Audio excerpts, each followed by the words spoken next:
اللہ کے رسول صلی اللہ تعالی علیہ وسلم نے فرمایا جب رمضان کی پہلی رات ہوتی ہے تو اللہ تعالی جہنم کے سارے دروازوں کو بند کر دیتے ہیں اور جنت کے سارے دروازے کھول دیے جاتے ہیں. ایک دروازہ بھی جنت کا بند نہیں رہتا اور ایک دروازہ جہنم کا بھی نہیں کھلتا. اور شیطانوں کو اللہ تعالی جکڑ دیتے ہیں. اللہ شیطانوں سے ان کی حفاظت کرتے ہیں. سرکش شیاطین اور جن جتنے بھی ہیں وہ سب کے سب جکڑ دیے جاتے ہیں, بند کر دیے جاتے ہیں. اور اس کا مطلب کیا ہے؟ اس کا مطلب یہ ہے کہ جو لوگ اللہ کی رحمت کی طرف متوجہ ہوتے ہیں, اللہ کی رحمت کی طرف آتے ہیں, ان کے دل کے اندر اللہ کی محبت, اللہ کے قرآن کی محبت, اللہ کے رسول کی محبت, اللہ کے گھر کی محبت ہوتی ہے, اللہ والوں کی محبت ہوتی ہے, دین و اسلام کی محبت ہوتی ہے. تو اللہ تعالی ان لوگوں کی برکت سے جو لوگ پہلے سے سارا سال ذرا بھر بھی اگر کوئی غلطی ہوتی ہے اس پر استغفار کرتے ہیں, گناہوں سے اللہ تعالیٰ سے معافی مانگتے ہیں, گناہوں کی توبہ کرتے ہیں, ایک ذرا بھی ایک منٹ بھی اپنے پاس اس گناہ کو نہیں رہنے دیتے, تو یہ لوگ جب رمضان شروع ہوتا ہے یہ سارا دن روزہ رکھتے ہیں, قرآن پڑھتے ہیں اور رات کو اٹھ کر اللہ کے سامنے کھڑے ہو جاتے ہیں, تراویح پڑھتے ہیں, تراویح کے اندر قرآن سنتے ہیں, پھر لوگ چلے جاتے ہیں اور یہ راتوں کو اٹھ کر پھر تہجد میں شروع ہو جاتے ہیں, راتوں کو دعائیں مانگتے ہیں, استغفار کرتے ہیں, روتے ہیں, گڑ گڑاتے ہیں. اللہ کی رحمتیں موسلادھار بارش کی طرح رحمتیں نازل ہوتی ہیں اور ان لوگوں کا دل بھی ان کی طرف مائل ہو جاتا ہے جو اس طرح پورا سال تو نہیں کر سکتے, لیکن رمضان میں ان کا دل بھی ان کی برکات سے, ان لوگوں کی برکات سے اس کی طرف مائل ہوتا ہے. تو اللہ تعالیٰ شیطان سے ان کی حفاظت فرما دیتے ہیں, شیطان سے ان کی حفاظت. ورنہ آپ کا کیا حال ہے؟ شیطان کو باندھ دیا گیا تو کافر سارے کلمہ پڑھ لیں جی. کافر, مشرک, نافرمان,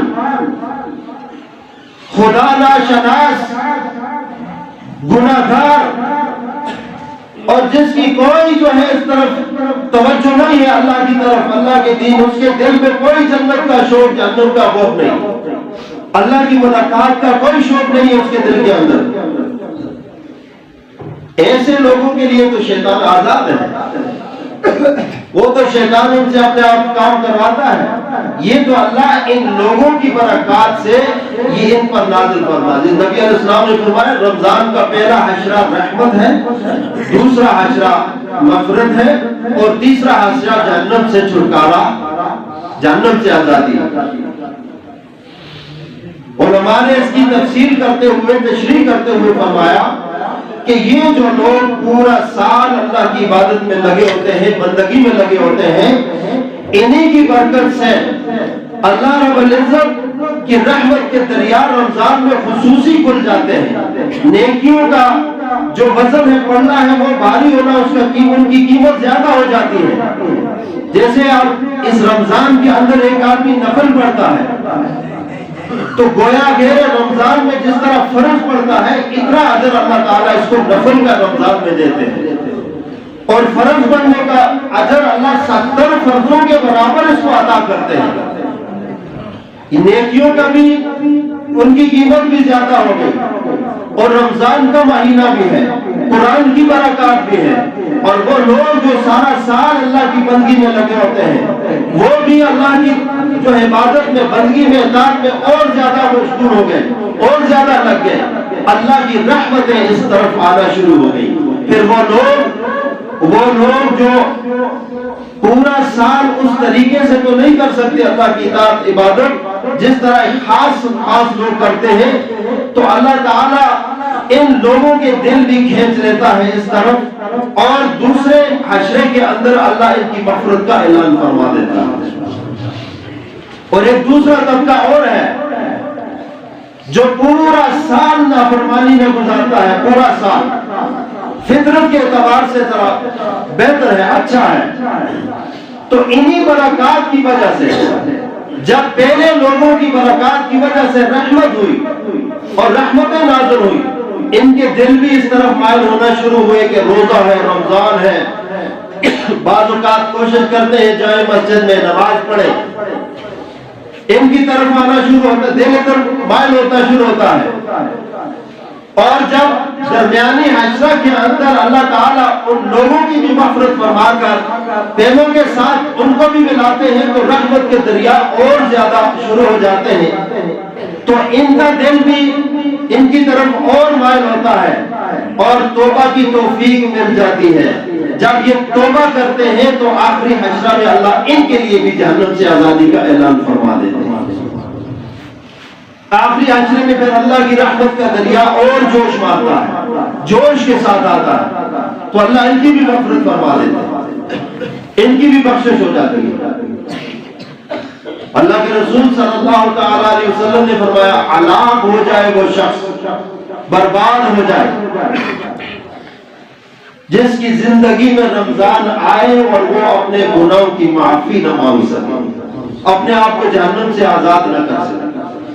جبرائیل آمین آمین کہتے ہیں اور اللہ تعالیٰ اس دعا کو قبول فرماتے ہیں۔ ہلاک ہو جائے وہ شخص جس کی زندگی میں رمضان آئے اور وہ رمضان کے اس مہینے کے اندر بھی اللہ سے معافی مانگ کر اپنے آپ کو جہنم سے آزاد نہ کر سکے۔ یہ بدعا دینے والا کون ہے بھائی؟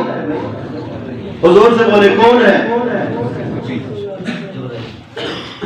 حضور صلی اللہ علیہ وسلم۔ بدعا کون دے رہا ہے؟ حضور صلی اللہ علیہ وسلم۔ اب نبی صلی اللہ علیہ وسلم بدعا فرمائیں تو اس بدعا کی قبولیت میں کوئی شک ہے آپ کو؟ انسانوں کا سردار بدعا کر رہا ہے اور فرشتوں کا سردار آمین کر رہا ہے اور ساری مخلوق کا مالک اس کو قبول کر رہا ہے، تو پھر بھی میں نہ سمجھوں تو پھر کب سمجھوں گا؟ کب میری سمجھ میں بات آئے؟